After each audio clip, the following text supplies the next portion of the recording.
Hello, welcome back to the chaos that is Shani and Books. Today I am going to be doing a 5-star audit and 5-star book predictions video. I've been seeing a couple of booktubers do this. I think I might have first seen Riley Marie do it, but I recently saw Kayla from Books and Lala and Gabby Reads do it, and I thought it was a really cool idea. I have been trying to figure out the exact things that I like in books, and I'm actually filming this in the morning on my birthday, and I kind of want to read one of the books in my 5-star predictions. So I want to make this now because it's not going to be a prediction if I already read it. So basically, if you haven't seen other people's, I'm just going to be going through books that I've given 5 stars in the past, seeing what they have in common, and then predicting new books that I think will be 5 stars based on that. I'm a mess. Let's just get into it. We are going to ignore the mess in the background because I got rid of the blur. So I'm starting off with the 15 books in each year that I had in my favorites of the year video. Oh, hi, Kian. Yeah, this video is going to get interrupted. I can already tell. Oh, did you want to join me? No, what? Red, yeah. Did you want to sit with me? No, red. And red, you're right. All right, hopefully you can't hear him in the background. I'll try and speak into the microphone. All right, so we are starting with the books that I had in my favorites of the year, as you can see. The first category that I thought of is single parent / caregiver. Earlier in the year when I read books with my favorite tropes in it, single parent was one of the ones I picked, and I enjoyed the book that I read for that. So going through my favorites, Finley Donovan obviously has that. 7 Days in June also has it. I would say The Gunkle because it's not a single parent, but it's the uncle looking after the 2 kids. So I'm going to just include it. Also, a Night Crawling I'm tempted to put in this because it is a girl who's looking after her neighbor who is a little boy, so I'm gonna go for it. Doesn't really fit what I'm thinking, but whatever. Big Little Lies, my favorite book of 2021, definitely has that. Oh, The White Girl is a grandmother, not a mother, but we can count that. Concrete Rose has that, I guess. I think that's it for this little section. And looking at my Goodreads, it's not up to date, so we can't go exact by this. But Delilah Green Doesn't Care is the book that I read for that video for this, so we can include that one. Any other books that I've read so far this year? The Vanishing Half. I think one of the girls is a single mum, so didn't mean to do that. Okay, this is going to take longer than I suspected. Look, I think I'm going to stick with that for now because I am blanking, and also my Goodreads is not up to date. So moving on to the next one. Okay, next category is the main character is an author / bookish themes. We're going for author. Again, this was in my tropes video. Okay, so characters that are authors, Finley Donovan again, and also 7 Days in June. Okay, what else in this lineup? Ghosts, I think she's an author. Anything else here? Not sure. Let's go to my Goodreads. Again, I have not added in books in a while, so I don't know. This could be extremely off. I actually don't think I have as many as I first thought, but I do know that I enjoy it. So moving on, the next category is a teacher / learning / school setting. So Big Little Lies is an example of why I didn't just say teacher, because this is a school setting. It's the mums in the school. I'm going to put the girl with the lighting voice into this category because she is trying to learn English, even though it's not really a teacher. The Love Hypothesis, I guess, kind of fits into this because it's a college setting, and I'm just going to do it. 7 Days in June had a teacher. They Never Learn was university, so we can kind of count that. And Watch Over Me, I'm going to count for that as well.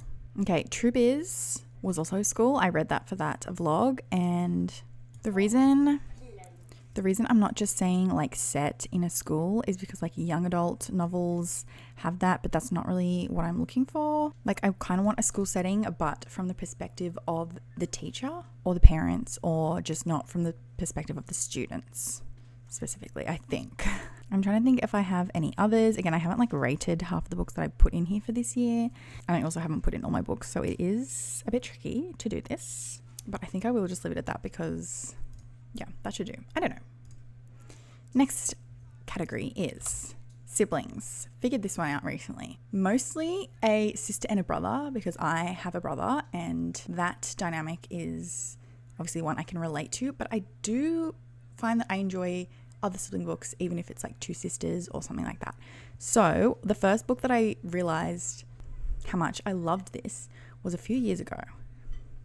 I Wish You All the Best by Mason Diva. It's not technically a sister and a brother because the younger sibling is non-binary. So it is an older sister and a younger sibling. The age difference is similar to like my brother and I, so I feel like that's why I related to that book a lot, because the age gap between the two siblings was similar to my brother and I. So that's the first book that I'm going to put in before I forget, because it's not in this section. So any of these books involving siblings. I mean, it's easy to say a lot of these books have siblings in them, but it's like specifically, I don't know how to explain it. It's like the specific way the siblings are written. I'm going to put the Guncle because the two children in this is a brother and a sister. I mean, lots of these have siblings, we could say, but it's not really what I'm looking for. Okay, I'm putting in Clap When You Land. That definitely involved siblings because it was like her finding out she had a sister that she didn't know she had. I'm trying to think of other books that have like the exact dynamic that I don't know how to, like, this is so specific, it's stupid. All right, let's keep moving. The next one, I've put memoir, either relatable or a topic of interest. Memoirs I tend to rate highly, one, because it's true. So like, how can you rate someone's life down? But I think the memoirs that I like more is specifically things that are either, relatable to me for a certain reason, or just something that is interesting. So obviously Know My Name is like literally the best book ever written on the planet. Made me cry. Other memoirs that I have enjoyed might be the wrong word because like memoirs can be pretty sad, but memoirs that I have rated highly. Crying in H Mart I'm going to include. I don't think I gave it a full 5 stars, but I do think it was at least a 4.5. It's 5 on Goodreads, so I must have given it either a 4.5 or a 5. But being a mixed race Asian person, there were some lines in that I definitely related to. And then I'm Glad My Mum Died. Obviously, I cannot relate to being a child star, but it was a topic of interest. So that's why I feel like it can be either. Because some memoirs I've read that I was like, oh, that's okay, but it's not like an all-time favorite, which is why I specified, because, for example, My Body by Emily Ratajkowski is a memoir. And while I enjoyed the reading experience, I wouldn't say it's like an all-time favorite memoir. Like, memoirs specifically have to be relatable or something I'm really interested in. And modeling wasn't really that interesting to me. Okay, My Place by Sally Morgan was good. Putting that into this category, and recommend it to everyone, especially Australians. Any other memoirs recently? No, we're just going to move on. Next up, we have mixed race character / discussions about race. I feel like I harp on this all the time, but we all like to read things that are relatable, which is why, the teaching one, the single parent one, siblings one. So far, all of the categories I've got are things that I relate to, which, what do you know? You like reading about things that you can relate to.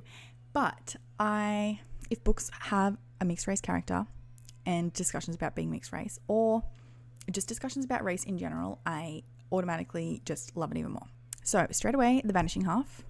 That was so interesting to me, the way they talked about being white passing and just race in general. So Crying in H Mart did have discussions with that. My Place definitely fits that one. I mean, lots of books have discussions about race.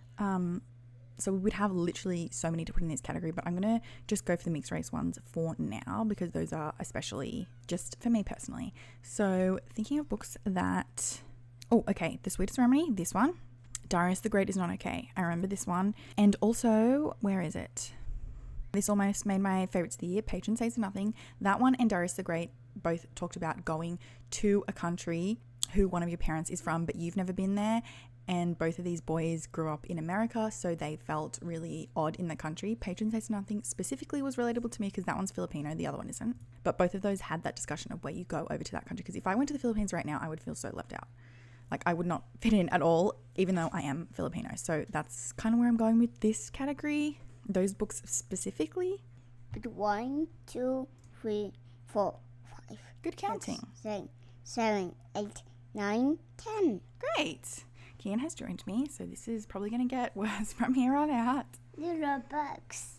There's a lot of books, yeah. Wait. All right, next category. Lost in early 30s / life change. Bubby. This category specifically, I was thinking about ghosts when I put it in there. Mom, yes. Down. You can get down. Do you need to get down right there? Do Did you want to do a drawing? Yes. Okay, here you go. Whoa. So yes, lost in early 30s / life change, like change of where they live, the job they're doing, things like that. I specifically was thinking of ghosts when I put this one in here. I guess some of these can kind of fit into that, but not really like exactly what I'm thinking. Oh wow, that looks good. Did you? You're welcome. Where's it? Want the orange now? Yay. So I'm just going to leave that category for now, and I can come back to it if need be. I feel like too much leaf maybe fits into that. I don't really know. But we're going to move on. Next one, small town. And I put / community because sometimes books aren't set in a small town, but the way they speak about everyone kind of either banding together or being a part of something. So for example, Part of Your World, that one's small town. Big Little Lies, I believe is set in Sydney, so it's not small town. But that's why I put community, because I feel like there's like a community feel in this. This one could probably be community. I mean, it's hard to say. This one's historical fiction, so it's, I guess, a bit different again. I don't really need to put that many in the small town category. I mean, I guess The Vanishing Half again can go. Although the small town wasn't appealing in this one, like it's a racist small town, but it is still small town again. Delilah Green can go in this one. I mean, we know what small town is, so we can probably just leave it like that. Yeah, yeah. The last one I just left blank in case I thought of another category, but I can't really think. You want to get down? Yes. I can't really think of a category right now. There probably is one and I'm just not seeing it, and I'll see it later and be annoyed. But for now, I think I'm going to leave it and move on to the 5-star predictions. All right, let's move on to the 5-star predictions. I'm going to tell you what the 15 books are, and then I'm going to sort them into the categories that I created for the 5-star audit. And a fun little twist on my 5-star predictions is all of the books are by BIPOC authors. So that's a fun little added thing. Some of these books are very popular books, very hyped books, books that I've seen other people love. And some of these books I've literally never seen a single person talk about. So it's very risky, and they're probably not going to end up being 5 stars because of me being risky, but just going to try it. We're just going to try it. All right. First up, we have Little Fires Everywhere. Now, I have owned this book for a while and I just haven't ever gotten around to reading it, but this has got to be one of my most confident predictions in this list. It got turned into a movie or a TV show or something. Plus, I've seen so many people give it a lot of praise. If this isn't 5 stars, I will be shocked. Everyone in Shaker Heights was talking about it that summer, how Isabel, the last of the Richardson children, had finally gone around the bend and burned the house down. In Shaker Heights, a placid, progressive suburb of Cleveland, everything is meticulously planned, from the layout of the winding roads. Okay, I think already we can say small town / community. Hang on, whoops. Where was I up to reading this synopsis? Oh yeah, enter Mia Warren, an enigmatic artist and single mother. Okay, we can add it to single mother. Okay, so she arrives with her daughter Pearl. Okay, when old family friends attempt to adopt a Chinese American baby. So we can probably also put it in discussions about race, I'm gonna guess. I'm not sure. This definitely gives me Big Little Lies vibes, and that was my favorite book of 2021. So surely Little Fires Everywhere will be a 5 star.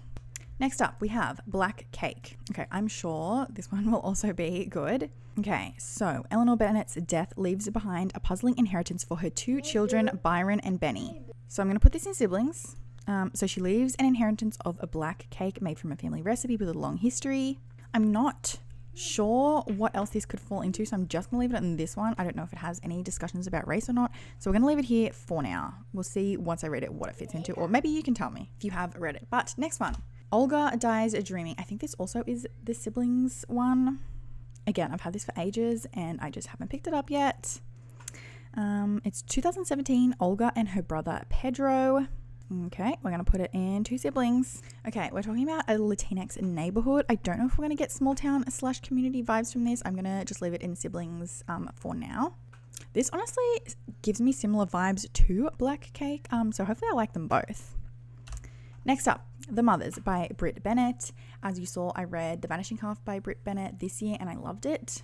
So hopefully I love her other book. Set within a contemporary black community in Southern California. I'm just going to put it in small town / community for that line. A perceptive story about community, love, and ambition. It's the last year of high school for Nadia Turner, a rebellious, grief-stricken 17-year-old beauty. The pregnancy that results from this teen romance and the subsequent cover-up will have an impact that goes far beyond their youth. So I don't think this is going to be single parent, but it is going to be about a girl that gets pregnant. So we won't put it in single parent because I think maybe she is still with the other person, but I don't know. we'll just leave it there for now. Tell me if you think it goes in any other category. But next one, The Weight of Blood by Tiffany D. Jackson. A Tiffany D. Jackson book has been on my favorites of the year the last 2 years. And the book I read by her this year, I did not love, which is so sad. But surely The Weight of Blood will fix that problem and be amazing. I hope.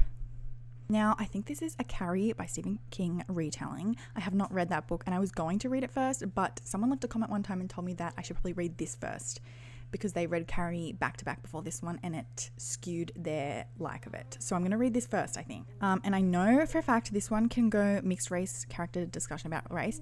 I know it's set in a school and I said I don't like it when it's from the child's perspective, but maybe this one will be different. And I don't know what else it has because I'm not going to read the synopsis right now. But what I know is that it is about a mixed race girl who is white passing, I guess. But she's been hiding that she's black because she lives in a racist area. Oh, could it go in small town / community maybe? I'm going to put it there. And then, yeah, one day it rains and her hair goes to its natural state from the rain. I'm explaining this so bad. Next up, we have a book that if this is not 5 stars, like I don't know what to say.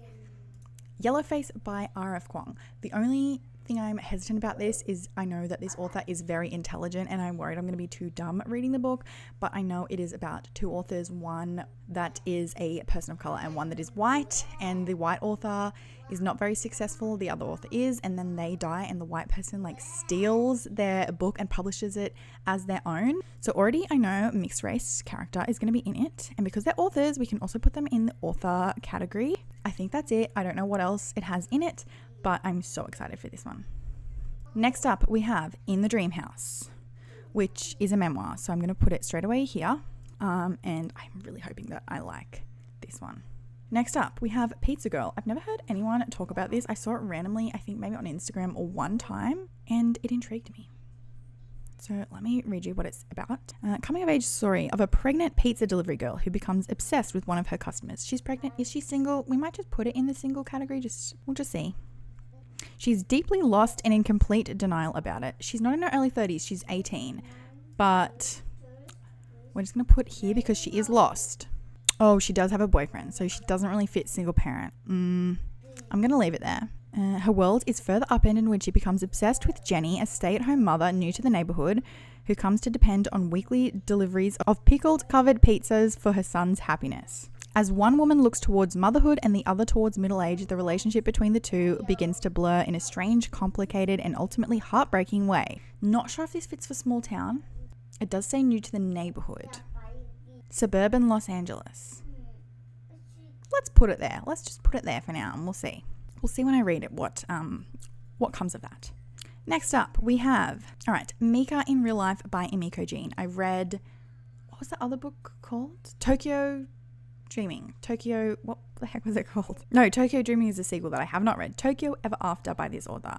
And I actually enjoyed it for a young adult book, which is surprising. So I'm hoping this will talk about race as well because Tokyo Ever After did.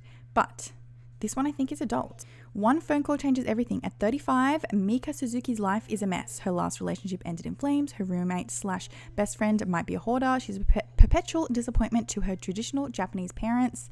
First of all, I'm already going to put it lost in early 30s. Probably going to have discussions about race because we've already spoken about traditional Japanese parents. And she's been fired from her latest dead-end job. Okay, definitely lost in early 30s. We'll put. She's at her lowest point when she receives a call from Penny, the daughter she placed for adoption 16 years ago. Penny is determined to forge a relationship with her birth mother, and in turn, Mika longs to be someone Penny is proud of. Okay, I'm not going to read the whole synopsis because actually it's really long.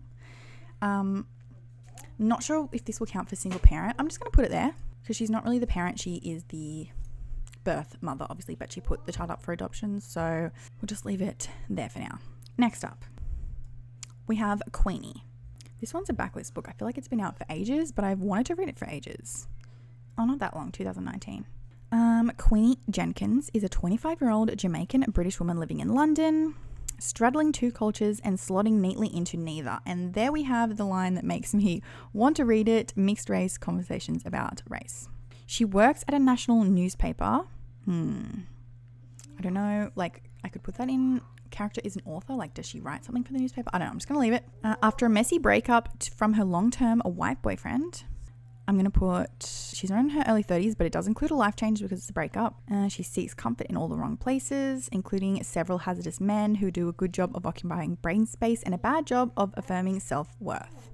She finds herself wondering, what are you doing? Why are you doing it? Who do you want to be? So definitely the lost in the early 30s, even though she's 25, but it's fine. We'll still count it. Next up, one I've never heard of, but this one is called Migrantic.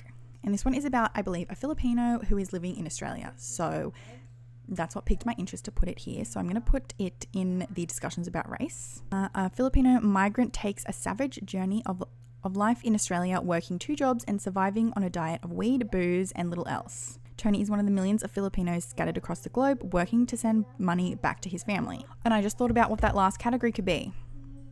Okay, first of all, I'm going to put it in the mixed race category.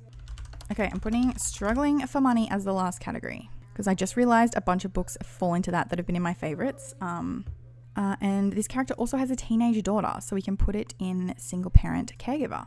Next up, Smashing Serendipity, which is a memoir, I believe. Life is tough for the Connell family growing up in a small town where racist attitudes, discrimination, and violence against Aboriginal people are commonplace. So I'm pretty sure this is a memoir. Is it not? Yes, non-fiction. And also small town. This is obviously an Aboriginal Australian author, as I just read the first line of the thing. Because they're saying racist, I'm going to put it in discussions about race. Lavinia will find herself a homeless young widow stripped away from hope when her own 4 children are taken away. But she has a way of righting herself using education and determination to bring her small family back together. So also going to put it into single parent. Also going to put it into a learning/school setting because they did use the word education there. So next up, this one, never heard of this, The Decoy Girlfriend. This one is a romance because I have had a lot of heavy books in this list and I wanted to have something fun. But let me read you what this one is about. Okay, so a young woman takes the place of her celebrity doppelganger and must fake date the actress's sexy co-star boyfriend. Does that or does that not sound like the Lizzie McGuire movie? Hello? I read that and automatically I was like, okay. And I do like fake dating. So her second novel is due in a month. So character is an author. Inspiration is nowhere to be found. Desperate to shake off her writer's block, Freya leans into her lookalike abilities and indulges in some mistaken identity for simple perks, like scoring free mimosa or getting into a trendy nightclub. Not going to read the rest. It's a romance. And yeah, we've got some like life-swapping fun. And it sounds like the Lizzie McGuire movie. So sounds like it'll be a fun time, hopefully. Next up, The Mother Wound, which is another memoir. This one, the memoirs I'm choosing are really heavy and sad, but that's what gets 5 stars for me. I just won't read them back to back. So this is Australian again. So I'm already going to put this into a memoir. She's a lawyer, so can't put it in the author category. I'm also going to put maybe into single parent/caregiver because there is some discussions about some parenting. I don't know if she's single, but I'm going to put it there anyway. Lastly, we have Titters by Anita Heiss. And this one, I've read books from her before. She is an Aboriginal Australian author and I have really enjoyed her books. This one just got republished with like a different cover.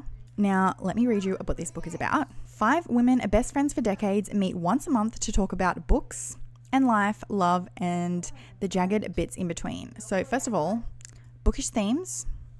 Each woman harbors a complex secret and one weekend without warning, everything comes unstuck. Izzy is the first black woman with her own television show.